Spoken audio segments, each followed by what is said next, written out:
এখানে দেখেন y1 সমান a plus b plus c into b plus c into c.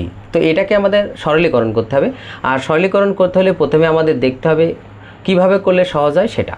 তো এখানে তিনটাই গুণ অবস্থায় আছে, আমরা যদি একত্রে গুণ করি তাহলে একটু লম্বা হবে, তাই আমাদের একটু চিন্তা করেই করতে হবে। তাই আমরা প্রথমে এই বি প্লাস সির সাথে যে সি গুণ অবস্থায় আছে এটাকে আমরা আগে গুণ করে নেব। তো আর এই পাশে যে অংশটা আছে এই অংশটা আমরা হুবহু বসাইয়ে নেব। তার মানে এ প্লাস বি প্লাস সি বসাই দিলাম, আর এখানে বি প্লাস সির সাথে সি গুণ অবস্থায় আছে, তাই বির সাথে সি গুণ করলে বিসি প্লাস সির সাথে সি গুণ করলে সিসি। এবার দেখেন এই অংশ আমরা হুবহু বসাইয়ে দেবো এ প্লাস বি প্লাস সি, আর এখানে দেখেন বিসি প্লাস দুইটা সি মানে একটি সি, তার মানে কোনো কিছু দুইটা গুণ থাকা মানে একটি হওয়া, তার মানে ডাবল সি মানে একটি সি। এবার দেখেন এই অংশে এ প্লাস বি প্লাস সি আমরা বসাই দিলাম, আর এখানে দেখেন এখানে বিসি আছে এখানে সি আছে, এই দুই অংশ থেকে আমরা সি কমন নিলাম, তাহলে এখানে বি থাকে আর এখানে সি কমন নিলে শুধু 1। এবার দেখেন এ প্লাস বি প্লাস সি এটা আমরা বসালাম, আর এখানে দেখেন সি আছে আর বির সাথে 1 যোগ করলে কি হয় 1 হয়। মনে রাখবেন ওয়ান যার সাথেই যোগ থাক না কেন তার মান 1 হবে।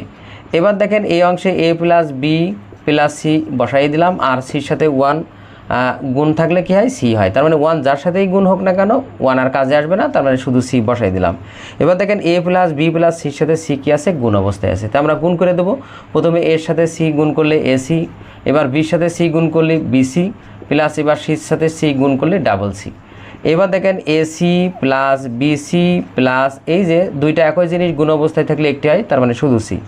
এবার দেখেন এই অংশেও সি আছে এই অংশেও সি আছে এই অংশেও সি আছে, এই তিন অংশ থেকেই আমরা সি কমন নেব, নিলে এখানে শুধু এ থাকে এখানে বি থাকে আর এখানে সি কমন নিলে 1 থাকে।